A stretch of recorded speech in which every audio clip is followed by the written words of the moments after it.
du Congo-Brazza, tu vois. Et le nombre d'opportunités que j'ai vu là-bas, c'est juste incroyable.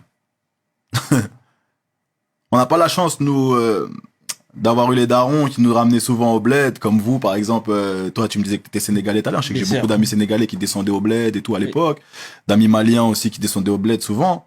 Nous, c'était un peu moins fréquent. Peut-être pour le coût des billets. Peut-être, je sais pas, comment les darons se sont organisés aujourd'hui, sont plus à l'aise en France qu'au bled. Je sais pas. Peu importe. Donc aujourd'hui, c'est aujourd'hui que je fais mes premiers voyages au bled. Tu captes? Et que je suis en train de me rendre compte, en fait, que clairement, bon, j'ai l'impression que ce discours-là, ça fait 50 ans qu'on l'entend et que c'est pas la réalité. Mais franchement, de ce que j'ai vu de mes propres yeux, et comme tu disais, en tant que visionnaire, en tant que mec qui voit, l'avenir, il est clairement là-bas, frérot.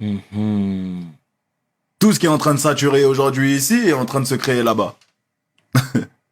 Ici, on sature, c'est fermé. Si on prend même le marché du peura, frère. Il y a combien de rappeurs aujourd'hui? Émergents, truc, la marché de la musique. Là-bas, ils ont même pas encore les plateformes de stream ne sont même pas encore bien installées.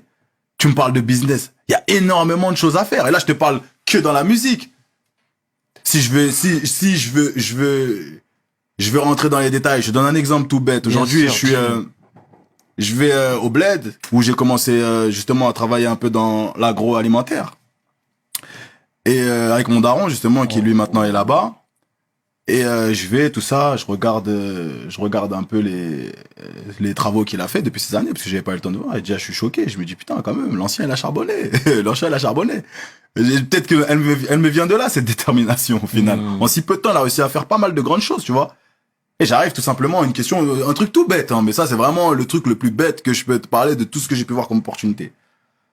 On est dans un pays Congo. Ça veut dire quand tu prends le Congo-Brazza ou le Congo-Kinshasa, pour moi c'est la même chose. C'est le Congo avec un K. Où il y a énormément de consommation de bière.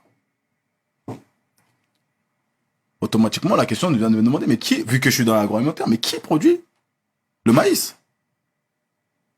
Le maïs pour aider à justement à faire ces levures, à fabriquer toutes ces bières. Il n'y en a pas. Donc ça veut dire qu'en fait, les mecs ils sont obligés d'importer de l'étranger, alors qu'on a les terres les plus riches. On fait partie des pays qui ont les terres les plus riches d'Afrique. On est obligé d'importer. Parce qu'aujourd'hui, on n'a pas de personnes qui sont capables de faire ça à grosse échelle. Je sais pas si tu vois ce que je veux dire. Totalement. Alors que la consommation, laisse tomber. Tu vois partout, même le mec qui a pas un, il a toujours sa petite bière posée au Ouganda, tranquille, écoute son son, il y a personne. Je sais pas si tu vois ce que je veux dire. À titre d'exemple, en fait. Là, c'est vraiment un exemple parmi tout ce que j'ai pu voir là-bas. Et j'en passe, que des trucs comme ça. Mais quand je reviens en France, moi, je suis sonné.